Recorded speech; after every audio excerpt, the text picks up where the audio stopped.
Hello everyone, कैसे हैं आप लोग।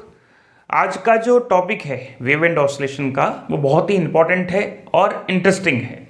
आज आपको इसको पढ़ने के बाद अच्छा लगने वाला है और मज़ा भी आने वाला है। कारण क्या है कि सबसे पहले हमने आपको हार्मोनिक ऑसिलेटर पढ़ाया, उसके बाद हमने आपको डैम्प्ड ऑसिलेटर पढ़ाया, उसके बाद हमने आपको ड्राइवन ऑसिलेटर पढ़ाया। और तीनों ही ऑसिलेटर में हमने आपको डिफरेंशियल इक्वेशंस कैलकुलेट करवाई, उसके बाद स्पेशल कंडीशन में केस सॉल्व किए। जैसे डैम्प्ड ऑसिलेटर में क्रिटिकल कंडीशन में क्या सिचुएशन होगी ऑसिलेटर की, वो ऑसिलेट करेगा या नहीं करेगा, हायर डैम्प्ड में क्या होगा, लोअर डैम्प्ड में क्या होगा, एनर्जी लॉस कितना होगा, साथ साथ क्वालिटी फैक्टर क्या है, डैम्प्ड की फ्रीक्वेंसी क्या है जिसके लिए डैम्पिंग होगा नहीं होगा, बहुत सारी चीज़ें बताई। ड्राइवन ऑसिलेटर उससे भी ज़्यादा इंपॉर्टेंट था क्योंकि उसमें रेजोनेंस की कंडीशन भी होती थी, उसमें डैम्प्ड ऑसिलेटर का भी इन्फ्लुएंस था। साथ साथ हमने वेलोसिटी के लिए, वेग के लिए, एम्पलीट्यूड के लिए, एनर्जी के लिए, पावर के लिए एक स्पेशल फ्रिक्वेंसी निकाली जिस पर रेजोनेंस की कंडीशन होती है, जिस पर एम्पलीट्यूड मैक्सिमम होता है, वेलोसिटी मैक्सिमम होती है। और हमने कहा भी था कि इंपॉर्टेंट पार्ट है, आपको वो फ्रिक्वेंसीज याद रखनी है जिस फ्रिक्वेंसीज पर ये सभी मैक्सिमम पे जा रही हैं। और हमने बैंडविड्थ भी आपको बताई। तो कहने का मतलब बहुत सारा सब कुछ जो इन तीनों ऑसिलेटर में था उसका रिजल्ट या उसका जो निचोड़ है वो आज के लेक्चर में होने वाला है। वैसे तो टॉपिक ऑसिलेटर का ही है, अलग है, लेकिन फिर भी कुछ ना कुछ इन तीनों का इन्फ्लुएंस उसमें आएगा। तो चलिए, आज का टॉपिक का जो नाम है वो है कपल्ड ऑसिलेटर।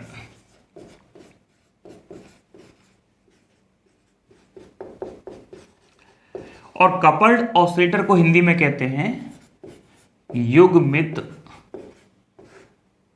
दोलक। सर, कठिन देखने से तो ऐसा लग रहा है थोड़ा सा टिपिकल होगा, लेकिन बहुत ही इजी है, बहुत मुश्किल नहीं है। सबसे पहले बात करें कपल्ड ऑसिलेटर क्या हो रहा है और कपल्ड ऑसिलेटर क्या होता है, उससे पहले बात करें व्हाट इज द ऑसिलेटर।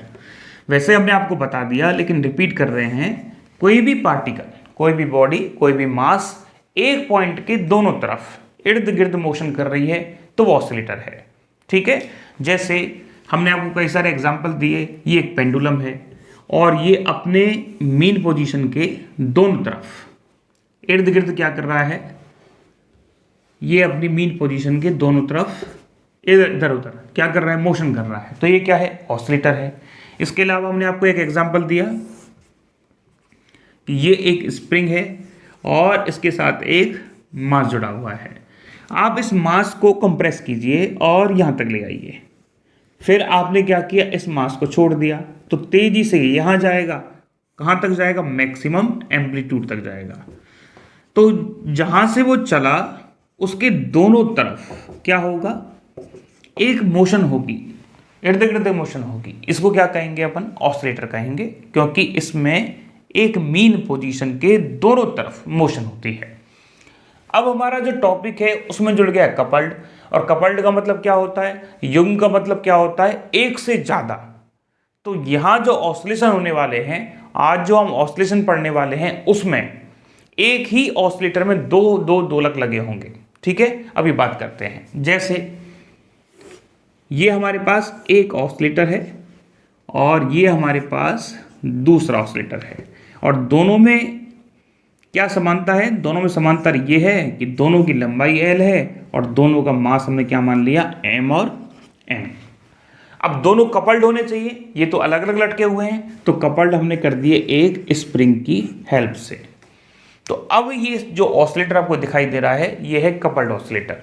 लेकिन कपल्ड ऑसिलेटर में जो मोशन होती है, जो ऑसिलेशंस होते हैं, वो किसी कंडीशन में होते हैं। अब कौन सी कंडीशन है, कैसे अप्लाई होती है, उसके बारे में बात करते हैं। ध्यान से समझो, यदि आप इस पहले ऑसिलेटर को इधर डिस्प्लेस करोगे तो इसके डिस्प्लेसमेंट के कारण स्प्रिंग में चेंज आएगा, या तो स्ट्रेच होगी या एक कंप्रेस होगी, मतलब या तो दबेगी या फैलेगी। और जैसे ही इसमें चेंज आएगा वैसे ही इसमें भी चेंज आने वाला है। सिमिलरली यदि आप इसको इधर खींच लेते हैं, एक्सटेंड कर देते हैं, तो स्प्रिंग क्या होगी, थोड़ी सी फैलेगी, और स्प्रिंग फैलने के कारण ये भी थोड़ा इधर जाएगा। ठीक है, तो एक पार्टिकल के मोशन के कारण दूसरे पार्टिकल की मोशन इफेक्ट हो रही है, या एक पेंडुलम की मोशन के कारण दूसरे पेंडुलम की मोशन अफेक्ट कर रही है, तो ऐसा ऑसिलेटर जिसमें दो या दो से अधिक ऑसिलेटर जुड़े हों और एक दूसरे की जो मोशन है वो इंडिपेंडेंट ना हो, स्वतंत्र ना हो, वो एक दूसरे पर निर्भर करती हो, क्या कहलाएगा? Coupled oscillator. ये इंडिपेंडेंटली स्वतंत्र मोशन कर रहा है, लेकिन इनकी मोशन इंडिपेंडेंट नहीं हो सकती। तो सबसे पहले आप कपल्ड ऑसिलेटर की डेफिनेशन लिखें। चलिए लिखिए, 1 सेकेंड, हाँ जी, हम आपके साथ लिख देते हैं। लिखिए, कपल्ड ऑसिलेटर दो या दो से अधिक, दो या दो से अधिक दोलक, दो या दो से अधिक दोलक इस प्रकार जुड़े हों, इस प्रकार जुड़े हों या युग्मित हों, मतलब कपल्ड हों, इस प्रकार जुड़े हों कि दोनों की या दोनों के ऑसिलेशंस, दोलन एक दूसरे पर निर्भर करते हों, एक दूसरे पर निर्भर करते हों। ये भी लिख सकते हैं, अर्थात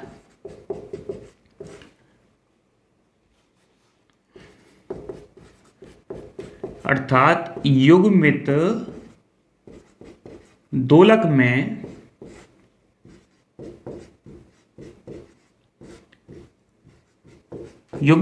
में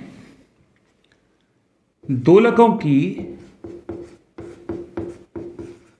स्वतंत्र मतलब फ्री गति, स्वतंत्र दोलन गति नहीं होती। ये लो जी, आपको बात समझ में आ गई होगी कि भैया बात इतनी सी है कि दो ऑसिलेटर एक दूसरे के साथ डिपेंडेंट है, मतलब एक की मोशन होगी तो दूसरे की मोशन होगी या दूसरे को अफेक्ट करेगी, या ये कह सकते हैं कि कपल्ड ऑसिलेटर में कोई भी पेंडुलम या कोई भी ऑसिलेटर, कोई भी दोलक स्वतंत्रतापूर्वक गति नहीं कर सकता, ये स्वतंत्र रूप से मोशन नहीं कर सकता, तो क्या कहलाएगा? Coupled oscillator. चलिए, अब हमारा काम है कपल्ड ऑसिलेटर की डिफरेंशियल इक्वेशन को जानना कि डिफरेंशियल इक्वेशन इसकी क्या आएगी। तो आप टॉपिक डाल सकते हैं अवकल समीकरण, इसको हम हटा देते हैं। अब टॉपिक आप डालिए अवकल समीकरण या युग्मित दोलक की अवकल समीकरण। अवकल समीकरण या differential equation of coupled oscillator. देखो कैसे सॉल्व करेंगे। डिफरेंशियल इक्वेशन निकालने के लिए हम पार्टिकल को डिस्प्लेस करते हैं। डिस्प्लेस कैसे करेंगे? हमने क्या किया, इन दोनों पार्टिकल को मोशन में लाए या इसको इधर डिस्प्लेस किया, तो इसको सेकंड पार्टिकल को इसका नाम 1 दे देते हैं, इसका नाम 2। तो दूसरा पार्टिकल को डिस्प्लेस जब किया तो इसकी वजह से पहले में भी डिस्प्लेसमेंट आया। देखो कैसे दिख रहा है डिस्प्लेसमेंट होने के बाद में।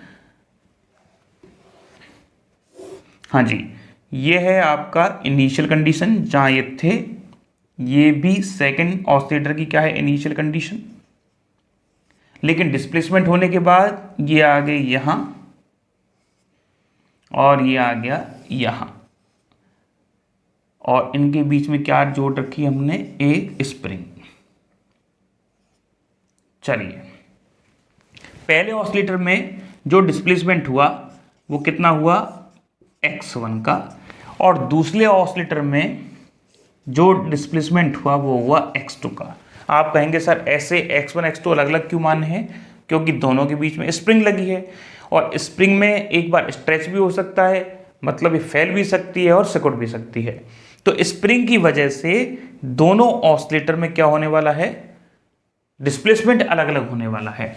तो चलिए हम ऐसा करते हैं, कोई भी एक ऑसिलेटर ले लेते हैं, क्योंकि दोनों ऑसिलेटर जो हैं वो मोशन में हैं, तो हमने कोई एक ऑसिलेटर ले लिया।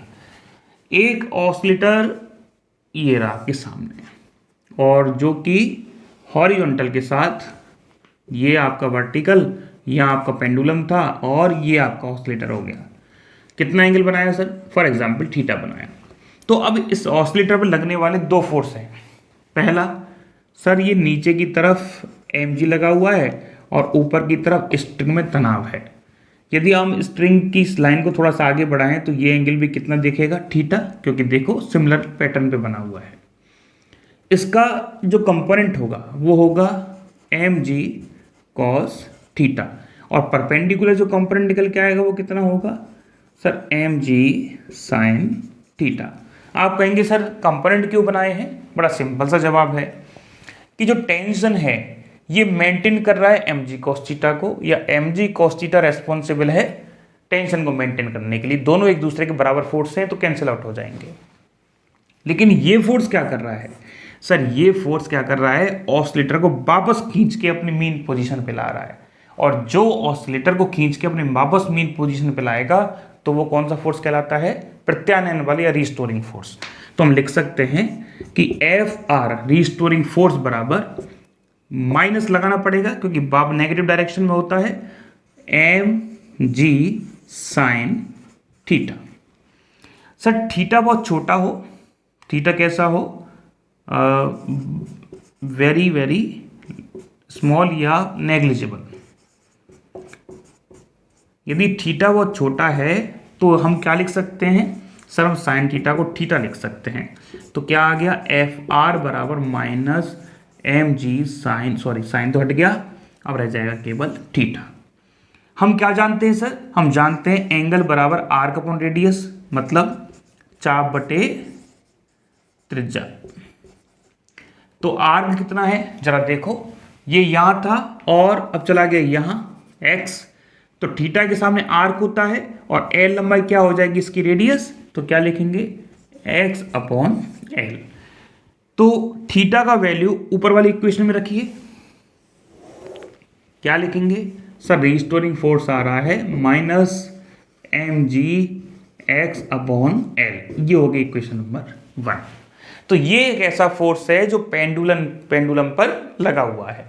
लेकिन सर आपकी स्प्रिंग भी जुड़ी हुई है, और इस स्प्रिंग का बल नियतक हम K मान लें तो इस स्प्रिंग के कारण लगने वाला फोर्स कौन सा होगा सर? इस स्प्रिंग के कारण लगने वाला जो फोर्स होगा हम लिख देते हैं स्प्रिंग के कारण लगने वाला फोर्स माइनस KX होगा। बात आया समझ में? इस स्प्रिंग के कारण जो पेंडुलम पे फोर्स लगेगा, ये हमने किसी एक स्पेसिफिक पेंडुलम की बात की है, ठीक है। चलिए, तो हमारे पास कितने पेंडुलम है? एक ये रहा और एक ये रहा, दो पेंडुलम है। तो इसका मतलब दोनों पेंडुलम पर दो दो फोर्स लग रहे हैं।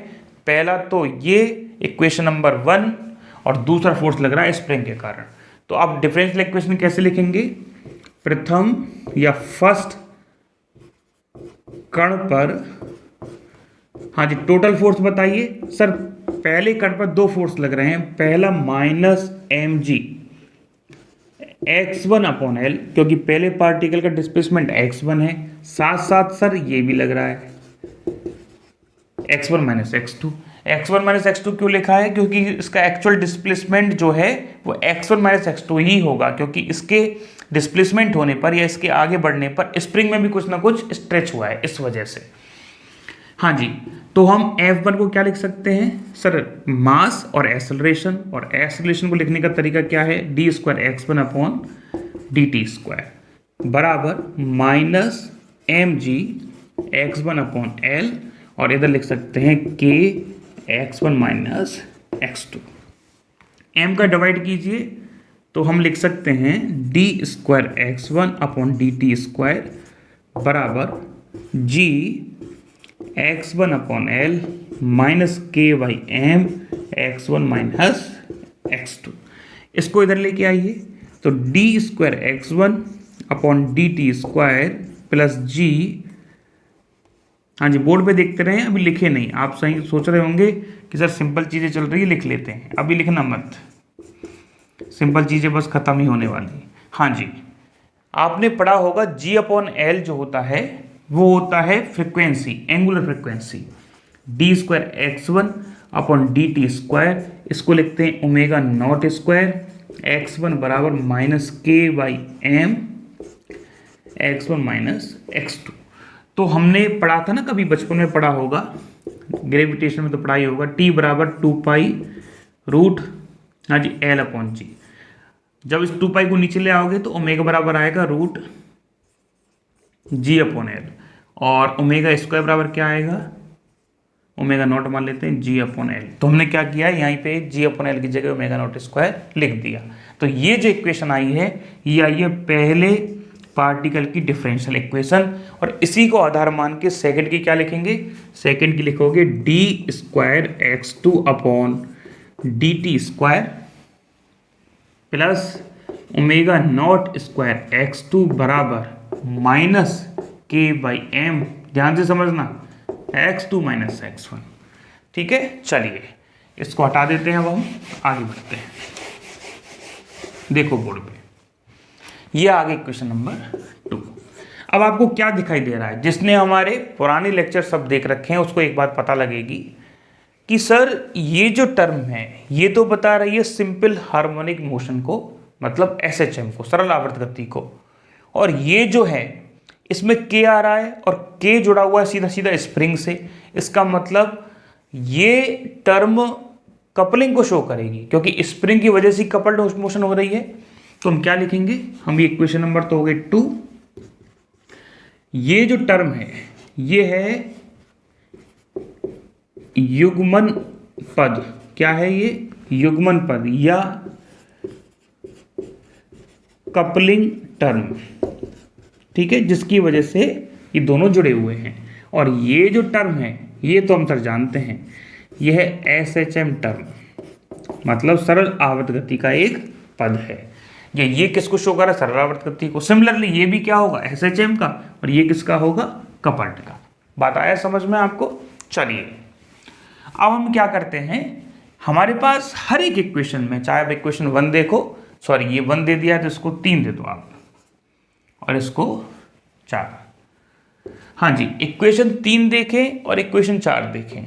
इक्वेशन 3 में कौन सा वेरिएबल है, यहाँ पे x1, यहाँ कौन सा x1, यहाँ x1 है और x2 भी है। सिमिलरली ये जो इक्वेशन है इसमें भी 2 वेरिएबल हैं, एक x2 और एक x1। तो एक इक्वेशन को सॉल्व करने के लिए हमारे पास 2 वेरिएबल आ गए। तो हम चाहते हैं कि ये इक्वेशन जो आई है डिफरेंशियल इक्वेशन, ये किसी एक वेरिएबल में बदल जाए। तो हम क्या करते हैं, हम लेते हैं सामान्य विधा के निर्देशांक। ये क्या लिख दिया सर, ये है नॉर्मल मोड, नॉर्मल मोड के कोऑर्डिनेट, मतलब ऐसे कोऑर्डिनेट जिनकी हेल्प से 2 वेरिएबल वाली इक्वेशन को एक वेरिएबल वाली इक्वेशन में बदल पाएंगे, वो क्या कहलाएंगे, नॉर्मल मोड के कोऑर्डिनेट, या कोऑर्डिनेट ऑफ नॉर्मल मोड। ठीक है, चलिए सीधा लिख सकते हो नॉर्मल मोड कोऑर्डिनेट। ठीक है, चलिए अब क्या करते हैं, हम मानते हैं कि सर x1 प्लस x2 बराबर x और x1 माइनस x2 बराबर y। ये x और y जो है वो है सामान्य विधा के निर्देशांक या नॉर्मल मोड कोऑर्डिनेट। कैसे पता चला सर, अभी समझाते हैं। देखो बोर्ड पे आप ऐसा करो, इक्वेशन 1 और इक्वेशन 2 को आपस में जोड़ दो। इक्वेशन 1 और इक्वेशन 2 को आप आपस में जोड़ दीजिए। हाँ जी, तो हमने क्या किया, इक्वेशन 1 नहीं, सॉरी इक्वेशन 3 और 4, 3 और 4 को आपस में जोड़ दो। तो जोड़ने के बाद क्या मिलेगा, D square x1 plus x2, ध्यान से जोड़ना, plus omega naught square x1 plus x2 बराबर 0। क्यों, क्योंकि ये और ये टर्म एक दूसरे से कट जाएगी जोड़ने के बाद। यहां से x2 कॉमन आ रहा है, यहां से x1 कॉमन आ रहा है, और दोनों को जोड़ोगे तो आप ऐसा लिख सकते हो। ठीक है, चलिए इक्वेशन 3 और 4 हो गई, इसको 5 दे लो, इसको 6 दे लो। तो इक्वेशन 5 से क्या लिखेंगे, D square x upon D T square plus omega naught square x बराबर 0। ठीक है, अगला देखो, डी स्क्वायर वाई अपॉन, नहीं कैसे लिख दिया, ऐसा करो 3 में से 4 घटा दो। जैसे ही 3 में से 4 घटाएंगे तो D square x1 minus x2 आएगा और नीचे आएगा डी टी स्क्वायर, यहाँ आएगा omega naught square x1 minus x2 और फिर आएगा बराबर minus 2k by M x1 minus x2। हाँ जी, x1 माइनस x2 y है तो क्या लिख सकते हैं, D square Y upon D T square plus omega naught square y बराबर minus 2k upon M into Y. इसको इधर ले आओ, D square Y upon D T square plus omega naught square 2k by M Y बराबर 0। ये लो जी, बहुत important equation आपके सामने आ गई है। ये इक्वेशन नंबर 5 है, ये इक्वेशन नंबर 6। आप कहेंगे सर आप डेरिवेशन कराते हो पूरा। नहीं सर, डेरिवेशन नहीं करवा रहे, हर जगह इसमें इंपॉर्टेंट बात आ रही है। यहाँ डिफरेंशियल इक्वेशन काम की थी, यहाँ नॉर्मल मोड कोऑर्डिनेट काम के हैं, और ये जो दो इक्वेशन आई है ये तो बहुत काम की हैं। कौन सी? इक्वेशन नंबर 5 और इक्वेशन नंबर 6। ये तो एक्सट्रीमली इंपॉर्टेंट है, या कहें तो ये सारी व्यवस्था इन दोनों इक्वेशंस के लिए ही की गई है। चलिए देखते हैं इसमें ऐसी क्या खास बात है। हमारे पास एक कपल्ड ऑसिलेटर के लिए दो इक्वेशन आ गई, इक्वेशन 5 और इक्वेशन 6। इसका मतलब हर एक इक्वेशन एक मोशन को शो करती है। रिपीट कर रहे हैं, हमारा एक कपल्ड ऑसिलेटर था जिसमें दो पेंडुलम थे, तो उस एक कपल्ड ऑसिलेटर के लिए कितनी इक्वेशन आई है? दो इक्वेशन, 5 और 6। मतलब ये कहाँ से आई है? वहीं से आई है, 3 और 4 से। तो कहने का मतलब दो इक्वेशन आई और हर एक इक्वेशन एक मोशन को शो करती है। तो ये कपल्ड ऑसिलेटर कितनी तरीके से मोशन करेगा? दो तरीके से। तो हम क्या करते हैं कि इसको एक तरीके से लिख सकते हैं। क्या तरीके से? कि सर ये जो ओमेगा नॉट है ना, इसको 1 मान लेते हैं। ये पहली इक्वेशन है, तो पहली इक्वेशन की फ्रीक्वेंसी हम मान लेते हैं ओमेगा 1, जिससे हमको थोड़ा सा क्लियर हो जाएगा। D square x upon D T square plus omega 1 का स्क्वायर एक्स बराबर 0। सिमिलरली इसको हम 2 मान लेते हैं। तो यहाँ हमने क्या माना? यहाँ हमने माना ओमेगा 1 बराबर ओमेगा नॉट। इसको क्या लिखेंगे? D square Y upon D T square plus, इसको मान लेते हैं ओमेगा 2 वाई,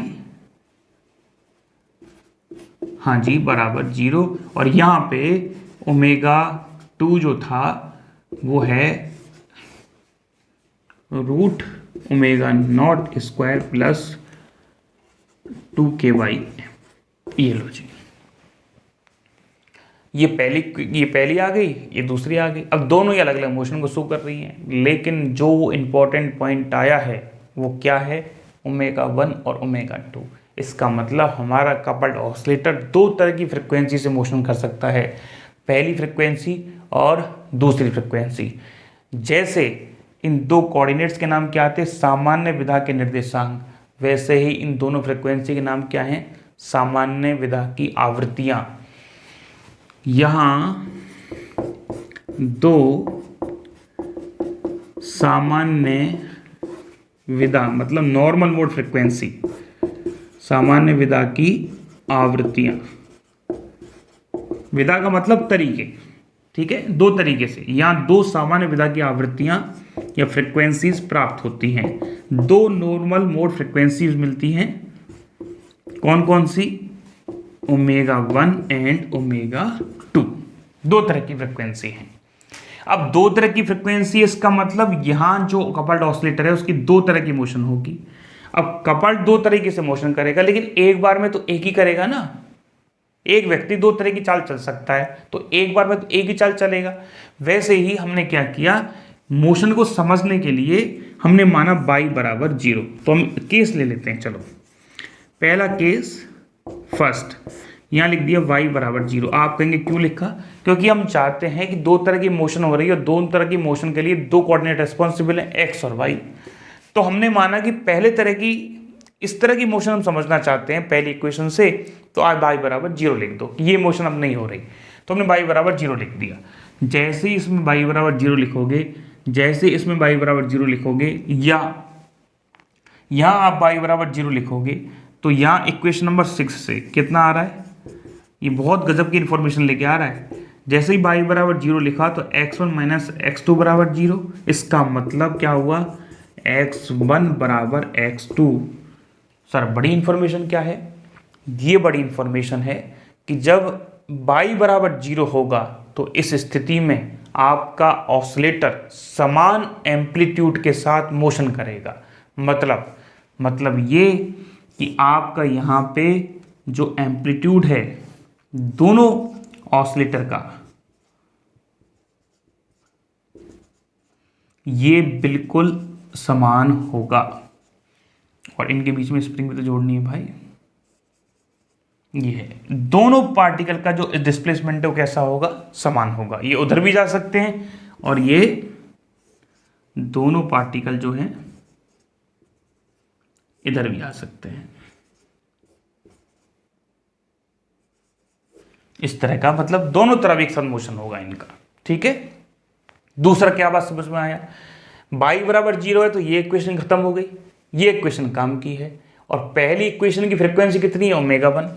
तो इस केस में ऑसिलेटर की फ्रीक्वेंसी कितनी आ रही है, ओमेगा 0। और ओमेगा 0 किसकी फ्रीक्वेंसी होती है, सिंपल हार्मोनिक मोशन की। इसका मतलब केस फर्स्ट में जो ऑसिलेटर होगा वो सामान्य आवर्ती या सरल आवर्त गति की जो फ्रीक्वेंसी होती है उससे मोशन करेगा। या हम ये भी कह सकते हैं कि ये जो मोशन होगी वो कैसे होगी, ऐसे एक साथ जाएंगे एक साथ आएंगे, एक साथ जाएंगे एक साथ जाएंगे। कैसे पता, हम कैसे माने कि एक साथ जाएंगे एक साथ आएंगे, हम ऐसे मान सकते हैं कि यहाँ ओमेगा 1 बराबर ओमेगा 0 है, यहाँ k की कोई भी टर्म नहीं आ रही। और k की यदि कोई भी टर्म नहीं आ रही है तो इस स्थिति में क्या कहेंगे कि कपलिंग हो ही नहीं रही है। रिपीट करें, इस पूरे डेरिवेशन में या इस पूरे केस में k की जो टर्म है वो नहीं आ रही। सेकंड केस में k की टर्म आती है, मतलब ओमेगा 2 से यदि ऑसिलेट कर रहा होता तो हम कह देते k आ रहा है, लेकिन ऑसिलेट किससे कर रहा है, ओमेगा 0 से। रिपीट करें एक बार, k किस बात को शो करता है, स्प्रिंग को, और स्प्रिंग किस बात को शो करती है, कपल्ड को। तो यदि हम पहली तरह की मोशन की फ्रीक्वेंसी ओमेगा 1 से मोशन करवा रहे हैं तो इस ओमेगा 1 की फ्रीक्वेंसी में कहीं भी k नहीं आ रहा, और यदि k नहीं आ रहा है तो इसका मतलब इस तरह के मोशन में कपलिंग का कोई इफेक्ट नहीं है। तो क्या लिखेंगे, यहां युग्मन का कोई प्रभाव नहीं होता।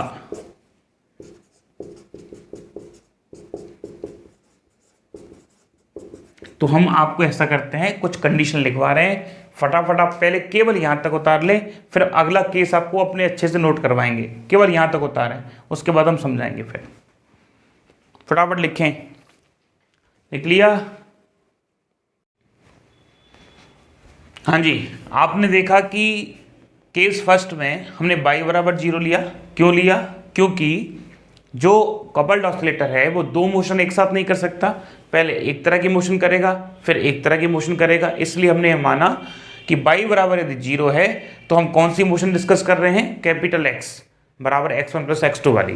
कैसे पता चलेगा कौन सी मोशन है, जैसे ही y बराबर 0 लिखोगे आपको एक कंडीशन मिलेगी, x माइनस x2 बराबर 0, x1 बराबर x2। इसका मतलब क्या है, इसका मतलब यह है कि इस स्थिति में दोनों दोलकों का आयाम कैसा है, एक दूसरे के बराबर है। पहला, समान आयाम मतलब एम्पलीट्यूड से दोलन होगा। इसका मतलब ये होता है x1 बराबर x2। हाँ जी, x1 बराबर प्लस x2 भी लिख सकते हैं। इसका मतलब क्या है, इसका मतलब ये है दोनों ही एम्पलीट्यूड सेम फेज में होंगे। यदि एक ऑसिलेटर इधर जा रहा होगा तो दूसरा भी इधर जाएगा, एक ऑसिलेटर इधर जा रहा होगा दूसरा भी इधर जाएगा। यदि हम माइनस लिखा होता, ऐसे होता x1 बराबर माइनस x2, तो हम ये कह देते कि ये अपोजिट फेज में है, एक इधर जाएगा दूसरा अपोजिट में जाएगा। जबकि प्लस लग रहा है तो हम क्या कहेंगे, हम कहेंगे कि दोनों किस में है, सेम फेज में है। चलिए यहाँ सेकंड पॉइंट लिख देते हैं, दोनों दोलकों की कला या दोनों दोलकों की या दोनों दोलक समान कला में हैं, समान कला सेम फेज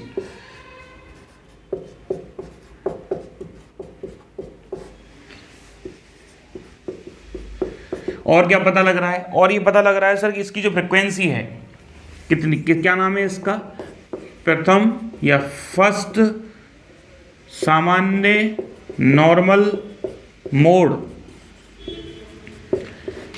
प्रथम सामान्य विधा की आवृत्ति। इसको ऐसे ही याद रखना, ये ऐसे ही पूछ ली जाती है। आवृत्ति कितनी है, ω1 बराबर ω0। क्या यहाँ पे k आ रहा है, नहीं आ रहा है, तो क्या लिखोगे, यहाँ युग्मन मतलब कपलिंग प्रभावी नहीं होता,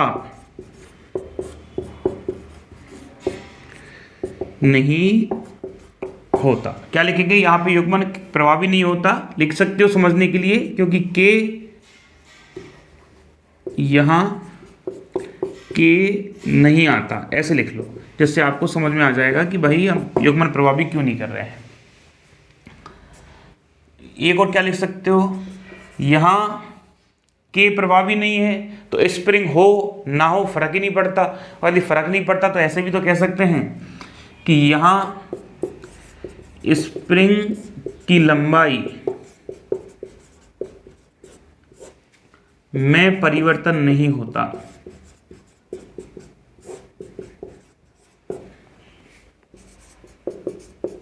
चलिए, तो ये बातें आपको समझ में आ गई है। ये केस फर्स्ट से इतनी इंफॉर्मेशन मिल रही है। अब ऐसी इंफॉर्मेशन केस 2 से लेने की कोशिश करेंगे, बोर्ड पे देखते रहें।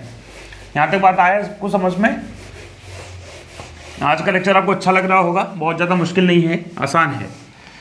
देखिए केस सेकंड, और केस सेकंड में हम क्या कर रहे हैं, केस सेकंड में हम पहले y0 किया था, अब x बराबर 0 कर रहे हैं। जैसे हम x बराबर 0 करेंगे तो एक इक्वेशन आती है हमारे पास, x1 प्लस x2 बराबर 0 हो जाएगी। और यदि ये 0 हो गया तो क्या इन्फॉर्मेशन मिलेगी, x1 बराबर माइनस x2। तो हम यहाँ क्या लिखेंगे, यहाँ लिखेंगे कि दोनों दोलकों का आयाम का परिमाण तो समान होगा, x1 बराबर x2 आ रहा है, लेकिन माइनस क्या बात को शो करेगा कि ये किस में होंगे, विपरीत कला में होंगे। ये एक दूसरे के फेज जो होगा इनका वो अपोजिट होगा। चलो, इसके अलावा हमने जब डिफरेंशियल इक्वेशन देखी तो यहाँ ω2 बराबर कितना मिल रहा था, ω0² प्लस 2k/m, लेकिन ये ω02² बराबर था। और ω2 कैलकुलेट करें तो रूट ω02 2k/m। तो यहाँ से क्या बातें पता चल रही है, यहाँ से ये बात पता चल रही है सर कि सबसे पहली बात तो दोनों दोलकों का आयाम, दोनों दोलकों का आयाम का परिमाण समान है। एक काम और करना, रुकिए, यहाँ एक डायग्राम बना लेना, जिससे और थोड़ा एग्जैक्ट, कल बना दिया था वैसे तो।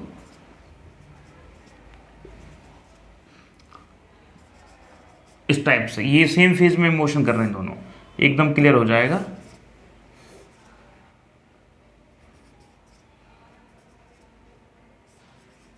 ये लो जी, ठीक है, सेम इधर और सेम इधर, यहाँ बनाएंगे बाद में डायग्राम। हाँ जी, दोनों दोलकों का आयाम का परिमाण कैसा है, समान है। दोनों दोलक किसमें है, हम अधूरा लिख रहे हैं, आप पूरा लिख लेना, विपरीत कला में। किसमें है ये, विपरीत कला में है। और क्या पता लग रहा है, और पता लग रहा है सर कि यहाँ युग्मन प्रभावी है कि नहीं, सर प्रभावी है।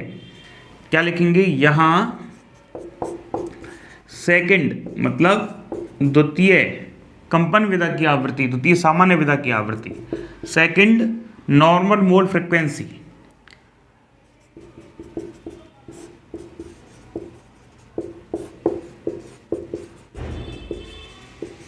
सामान्य विधा की आवृत्ति ओमेगा। हाँ जी, 2 बराबर कितनी आ रही है, याद होना चाहिए सीधा, ω02 2k/m, k/m मत करके आ जाना, 2k/m आएगा, इंपॉर्टेंट है, ठीक है। चलिए, इसके अलावा फोर्थ अगला क्वेश्चन क्या है, k दिख रहा है, इसका मतलब स्प्रिंग की आवश्यकता है, इसका मतलब स्प्रिंग का योगदान है, इसका मतलब k का योगदान है, और k क्या कहलाता है, युग्मन गुणांक। तो क्या कहेंगे, यहाँ युग्मन प्रभावी होगा, कैसे पता, देखो फटाफट, एक ऑसिलेटर इधर जाएगा, दूसरा ऑसिलेटर इधर जाएगा, इसका मतलब एक दूसरे की विपरीत कला में गति कर रहे हैं। और यहाँ इस केस में स्प्रिंग क्या होगी, खिंच जाएगी, एक्सटेंड हो जाएगी, ठीक है, स्ट्रेच होगी। ये इसकी ओरिजिनल स्थिति इस टाइप से। ये दूसरी कंडीशन क्या हो सकती है सर, ये ऐसे, ये ऐसे, और यहाँ स्प्रिंग कैसी हो जाएगी, कंप्रेस हो जाएगी। तो दोनों ही स्थितियों में जो फेज हैं वो अपोजिट हैं, एक इधर जा रहा है, दूसरा अपोजिट डायरेक्शन में, एक इधर जा रहा है, दूसरा अपोजिट डायरेक्शन में। एम्पलीट्यूड क्या होंगे, बराबर होंगे, ये यहाँ से जितना डिस्प्लेस जाएगा वो भी यहाँ से उतना डिस्प्लेस होगा। लेकिन यहाँ के प्रभावी है और यहाँ स्प्रिंग की वजह से भी ऑसिलेशन पे कोई प्रभाव पड़ रहा है, क्योंकि एक्सटेंड हुई है तभी ये ऑसिलेशन हुआ, ये कंप्रेस हुई तभी ऑसिलेशन हुआ। तो ये इन्फॉर्मेशन हमको दोनों केसों से मिली है और दोनों ही केस जो है वो वेरी इंपॉर्टेंट है, आप इनको नोट करें। फिर हम अगला टॉपिक चालू करते हैं, फटाफट नोट करें, सॉल्यूशन चालू करेंगे इसका फिर।